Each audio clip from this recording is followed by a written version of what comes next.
হাসির রাজা, জ্ঞানের রাজা, রসিক রাজা।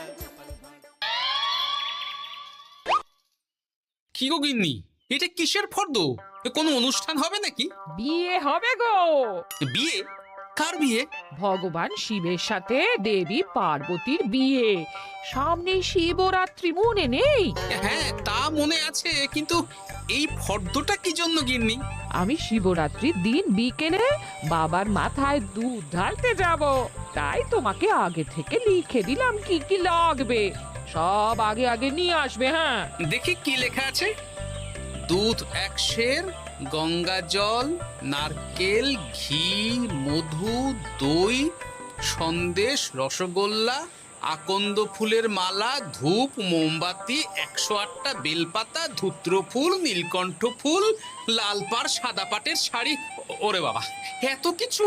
হুম, এখন ওরে বাবারে মারে কিছু চলবে না, চলবে না। আর আগে থেকে লিখে দিয়েছি, আমি কোনো বায়না শুনবো না। হ্যাঁ, যদি না নিয়ে আসো তাহলে কিন্তু চলে যাব। হ্যাঁ, বলি, শিবরাত্রির দিন তো মেয়েরা বাবার মাথায় দুধ জল ঢালে বাবার মতন স্বামীর কামনায়। তা আমি তোমার স্বামী তো উপস্থিত, তাই এত কিছু।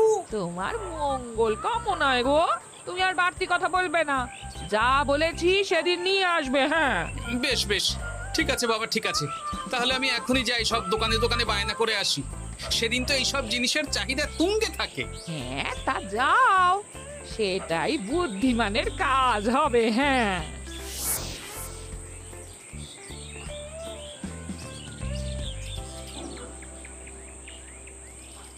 আরে এই তো পুটির বাবা, সকালে রাজসভায় গিয়েছিলে কিন্তু তেমন কোনো কথা হলো না। হ্যাঁ গোপাল দাদা, এখন কি যে করি।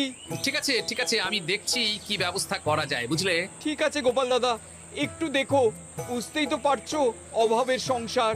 হ্যাঁ হ্যাঁ, কোনো চিন্তা করো না।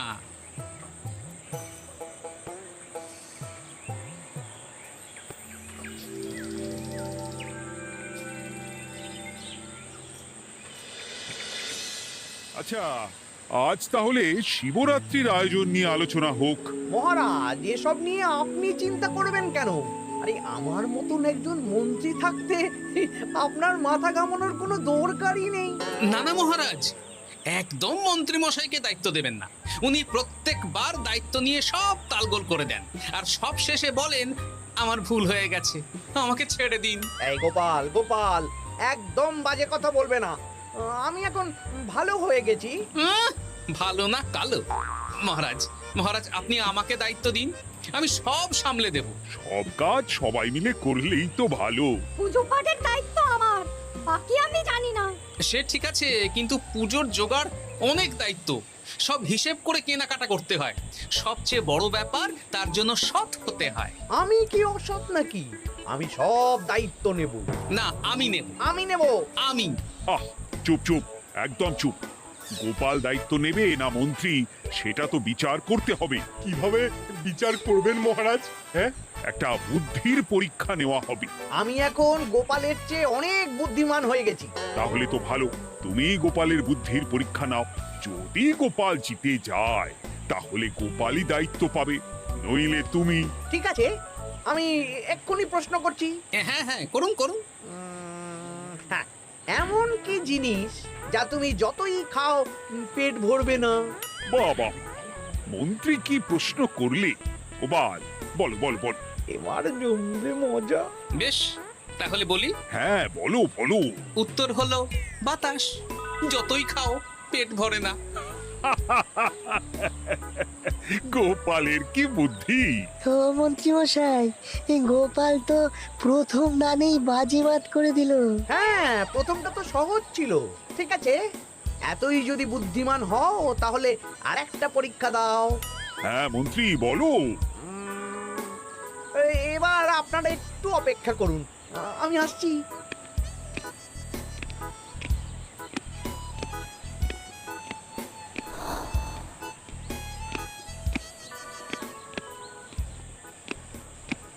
এই তো মন্ত্রী এসে গেছে, আবার হাতে একটা খাঁচা। এই না গোপাল, এই খাঁচায় একটি অদৃশ্য মুরগি আছে। তুমি যদি বুদ্ধিমান হও তবে এর মাংস রান্না করে আজ নৈশ ভোজে মহারাজকে খাওয়াতে হবে। যদি না পারো দায়িত্বের দও পাবে না। বেশ, তাহলে দিন, আমি রাতেই আসছি, রান্না করে নিয়ে আসছি।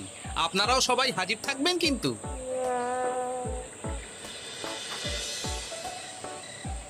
এই সেরেছে, গোপাল যে এখনো এলো না। গোপাল নির্ঘাত ফেসেছে। এই তো চলে এসেছি। এ কি গোপাল, তুমি তো খালি হাতে। মাংসের ঝোল রেঁধেও এনেছি। ওই গোপাল, অদৃশ্য মুরগির ঝোল কোথায়? হ্যাঁ, কোথায় গোপাল? আহা, মহারাজ, অমন সুস্বাদু মুরগি আমি আগে কখনো খাইনি। আমি সেটা রান্না করে রাজপ্রাসাদের প্রধান ফটকের বাইরে রেখে এসেছি। মস্করা হচ্ছে? চলুন তো গিয়ে দেখি। হ্যাঁ, চলো তো।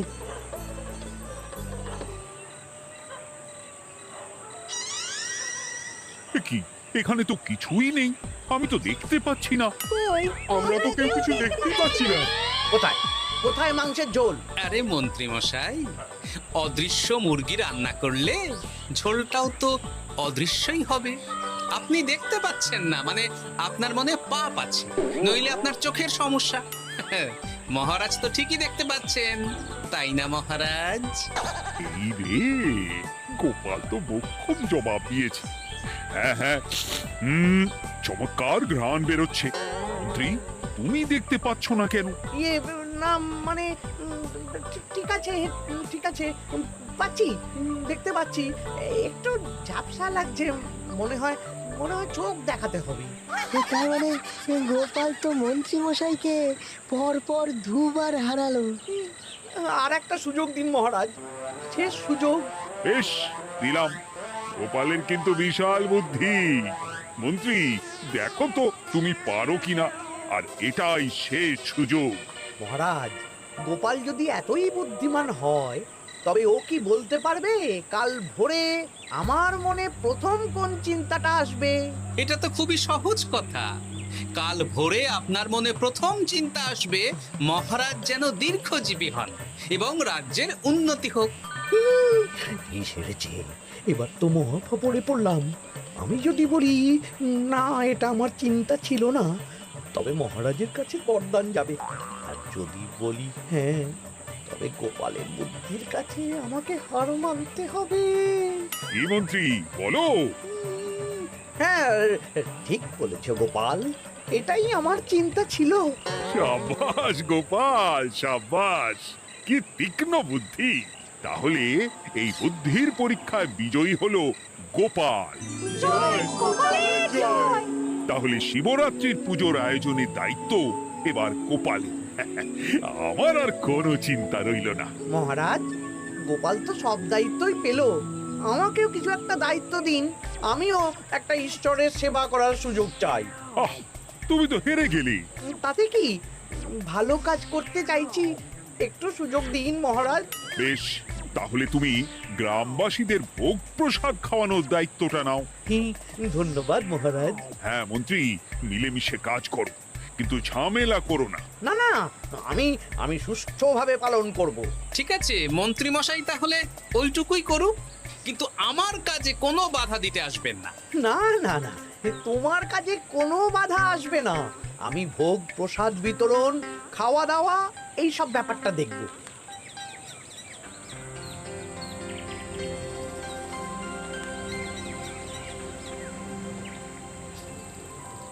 বলুন মন্ত্রীমশাই, সকাল সকাল ডেকে পাঠালেন।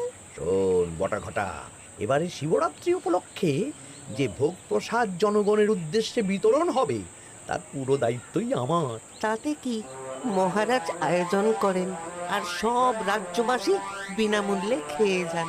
সেই প্রথা এতদিন চালু ছিল, কিন্তু এবার একটু অন্যরকম হবে। কিরকম কিরকম? তোরা দুজন আমার নাম করে সব গরিব প্রজাদের কাছ থেকে ভোগ খাওয়ার জন্য চাঁদা তুলবি। শিবপুজোয় চাঁদা? হ্যাঁ দাদা, ইয়ে না মানে ঘটা, খুব সামান্য। বাড়ি আর দোকানগুলোয় যাবি আর মাথা পিছু 1 আনা করে তুলবি, কেমন? বেশ, তারপর বলবি ঢালাও খাওয়ানো হবে, এলাহি আয়োজন। আচ্ছা ঠিক আছে। তবে ভুল করেও কোনো রাজসভাসদদের বাড়ি থেকে বা মান্যিগণ্যি লোকের বাড়ি থেকে এই চাঁদা তুলিস না যেন। না না, বুঝতে পেরেছি, তুলবো না। বলবি সারা রাত পুজো হবে, পরের দিন সকালে হবে প্রসাদ বিতরণ, কেমন?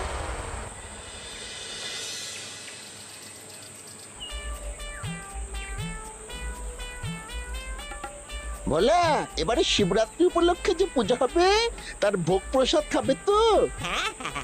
নিশ্চয়ই নিশ্চয়ই। এবারে সব দায়িত্ব মন্ত্রী মশাইয়ের, এলাহি আয়োজন। তা তোমাদের বাড়িতে কতজন সদস্য? আমি আর আমার গিন্নি দুজন। তাহলে দুয়ানা দাও, এক আনা করে দুজন।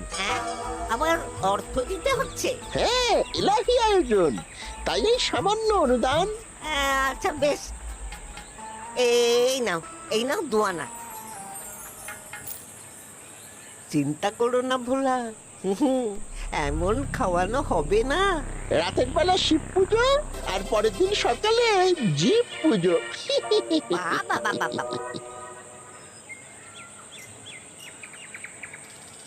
সব দোকানে দোকানে আমি যাচ্ছি, আর তুই লোকজনের বাড়ি বাড়ি যা। বেশ। রে, কত হলো? অনেক হয়েছে মন্ত্রী মশাই, এই দেখুন। বাবা বাবা বাবা, এক আনা করে নিয়েই তো থলে ভরে গেছে। হ্যাঁ, এবার হবে মাছের তেলে মাছ ভাজা। মহারাজও ভোগের আয়োজনের জন্য আজকে মোহর দিয়ে দিয়েছেন। তার মানে তো আপনার মুনাফাই মুনাফা, লাভই লাভ। আমাদেরকেও কিছু দিন। দেব, এখনো কাজ বাকি আছে।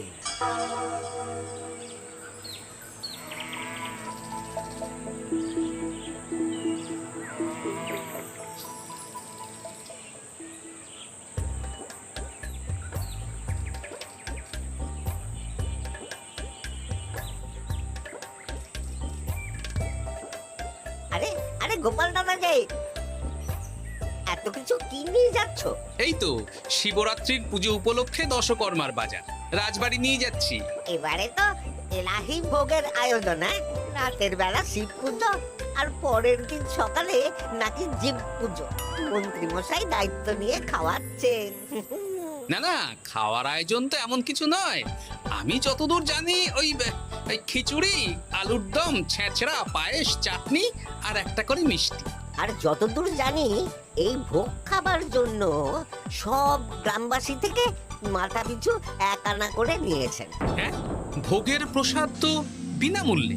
মন্ত্রীমশাই এক আনা করে মাথা পিছু নিয়েছেন? হ্যাঁ গো, এরকম তো কথা ছিল না। আচ্ছা, আমি দেখছি কি করা যায়। আমি দেখছি।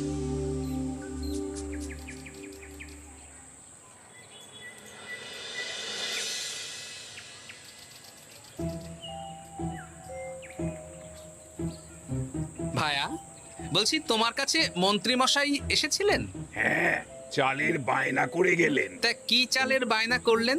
খুবই সাধারণ চাল, আমার দোকানে সবচেয়ে কম দামি চাল বলতে পারো। সে চাল তো আমি পুজোর দিন পাঠিয়ে দেব বলেছি। আচ্ছা, কেনাকাটার রসিদপত্র? না, সেসব হয়নি, শেষে দেব। শোনো, মহারাজের আদেশ, মন্ত্রীমশাই যে চাল বলেছেন তার থেকে 5 গুণ উৎকৃষ্ট মানের চাল দেওয়া চাই। যে চাল রাজা বাদশারাও খুব কম খান, সবচেয়ে দামি চাল। আচ্ছা, আর ডাল? ওটাও 1 নম্বর মানের সোনামুখ দেবে। বেশ। মন্ত্রীমশাই যা যা বায়না দিয়েছেন পরিমাণ এক থাকবে, শুধু জিনিসপত্রের মান বাড়বে। ঠিক আছে? আচ্ছা, ঠিক আছে। আর একথা মন্ত্রীমশাইকে জানানোর দরকার নেই, শুধু মোহরটা ওনার কাছ থেকে আদায় করে নিন। যেদিন খাওয়ানো হবে সেদিন বিকেলে যাবে, মানে শিবরাত্রির পরের দিন বিকেল। বেশ।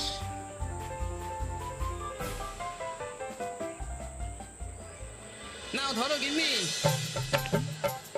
যা যা বলেছিলে সব কিনে এনেছি। এবার আমি মন্দিরে গেলাম, কেমন? ঠিক আছে গো, তুমি কি ভালো। দীক্ষেতা, চললাম এখন ভিড় সামলাতে।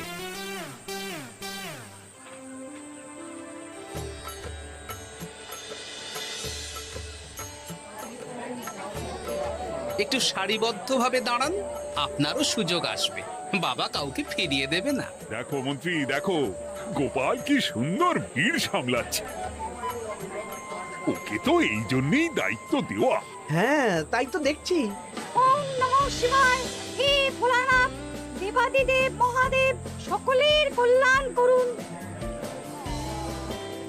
জয় দেবাদিদেব মহাদেবের জয়। হে ভোলেনাথ মহেশ্বর, মঙ্গল করো বাবা। জয় বাবা ভোলাদেব মহেশ্বরের জয়। তা তোমার শরীর এখন কেমন? এই তো বেশ ভালো আছি। সবই তোমার জন্য। তুমি না সাহায্য করলে ওই ওষুধ আমার পেটেই পড়তো না। না না, আমি তো নিমিত্ত মাত্র, সবই মহাদেবের ইচ্ছে। জয় বাবা মহাদেবের জয়। চলি গো। কাল ভোগ খেতে তাড়াতাড়ি চলে এসো।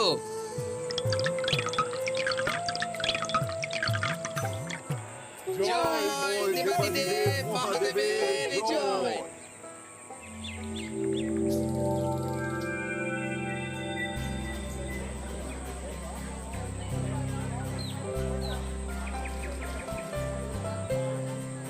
সত্যি মন্ত্রী মশাইয়ের ভোগের প্রসাদ পেয়ে মনটা ভরে গেল। কি সুন্দর রান্না, আর খাবারের গুণমান কি ভালো। তার উপর রসগোল্লা কত বড় বড়। এত বড় রসগোল্লা খাওয়া তো দূর, বাবার জন্মে চোখেও দেখিনি।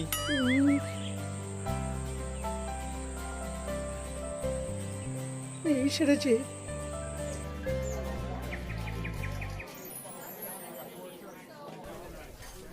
এই যে পাচক ঠাকুর, শোনো। বলুন মন্ত্রী মশাই, আজ আমি খুব খুশি। কেন?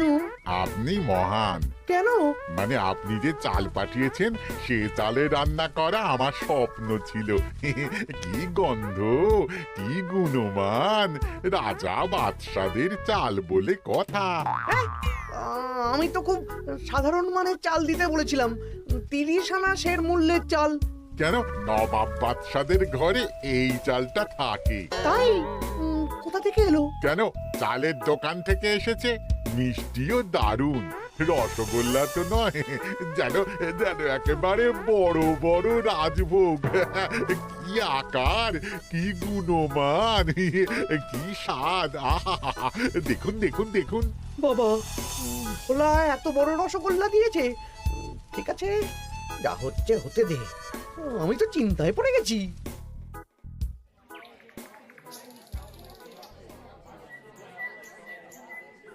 মন্ত্রী, তুমি কি করেছো?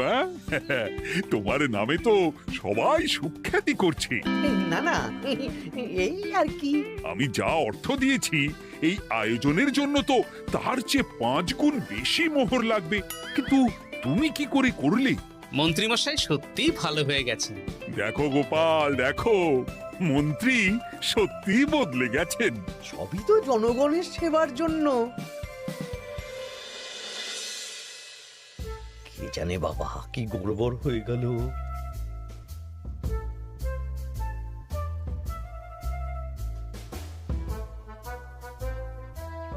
মন্ত্রী মশাই,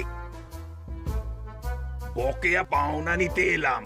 আপনার মোট হয়েছে চালের 350 মোহর, মুগ ডালের 250 মোহর, আর মশলাপাতি 100 মোহর।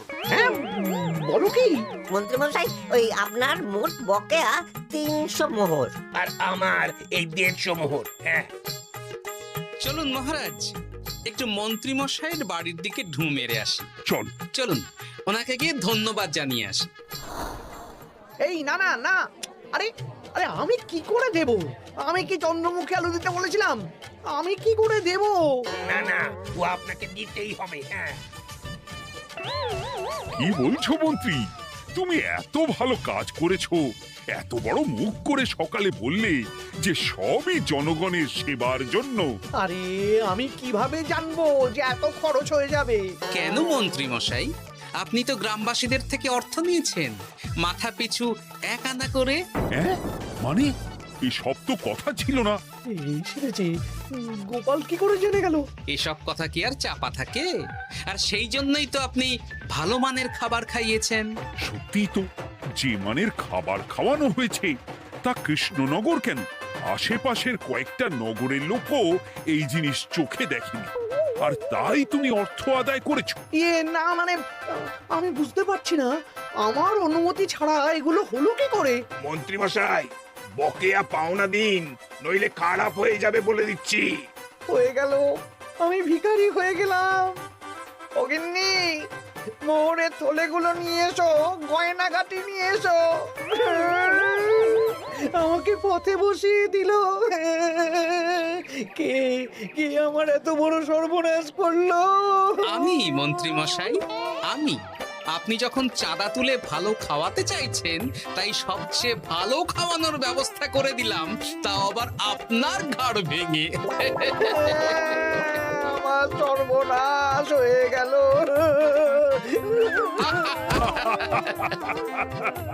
জয় মহাদেবের জয়।